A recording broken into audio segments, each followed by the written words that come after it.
being alone for a lot of people can be a very scary thing. And for others, it can almost be a sort of comforting thing, like a baby with its security blanket of sorts. I think it takes a lot of mental strength to be able to handle to be alone, especially after coming out of some sort of either relationship or a situation where you might be moving out of your parents' house and, taking on the world by yourself. Or even if it's just like maybe you might not have any friends, you don't have any family, and you're just alone. And a lot of those things do sound scary, but not everything can not like you don't have to let your fears stop you from progressing. And often, a lot of the times, if you do the right thing while you're in this moment of solitude, because this moment in time where you're alone and only you only have yourself, this only lasts for just such finite amount of time. It's not a permanent thing that's going to be like that for the rest of your life.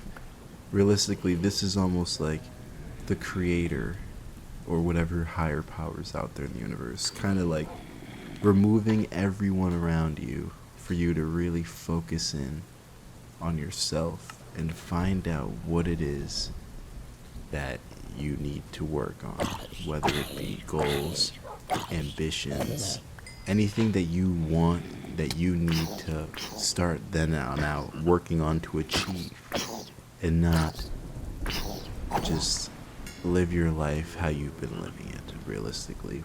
That's almost like your moment to kind of level up, to reflect back on the things that you've done and the things that you are thinking about doing, and almost like calculating a better way to achieve it. And being alone, like I said, it can really help, but it could break you too. Don't worry. There's gonna be moments where you're gonna probably want to tear up. You're gonna want to cry a little bit, and it's okay to cry a little bit. If the alone hurts and it's painful enough, you're gonna want to cry. Trust me, I know what it's like to be alone.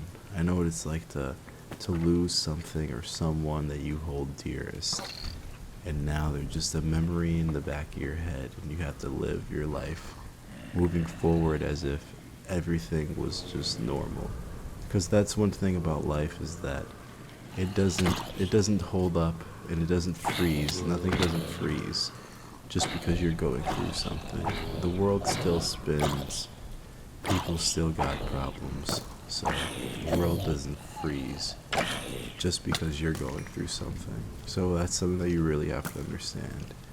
And whatever it is that you're going through, and if it ends up making you alone, and you're, like I said, you find yourself in this moment of just being by yourself with no one and nothing, take the time, maybe pick up a new hobby, read a book. Reading also helps. It's almost like freeing your mind. You might hear that tossed around a lot, that reading is almost like a state of traveling without, like it's traveling, but through the mental, spiritual level, not really the physical level. It almost is like an escape for your brain to enter new realities or to ask new questions, see things from a different perspective. I think that's very important.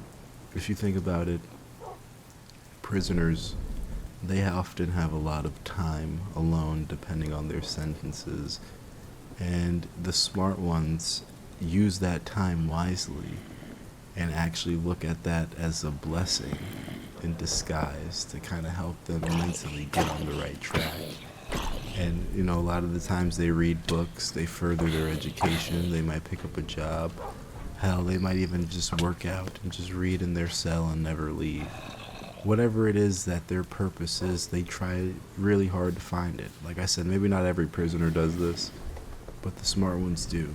Because that time when you're literally by yourself, it's just you and the four walls of your room, or, push comes to shove, hopefully a lot of you guys are, at least have a roof over your head if you You're on the street somewhere listening to this at a bus stop or at a homeless shelter, things get better.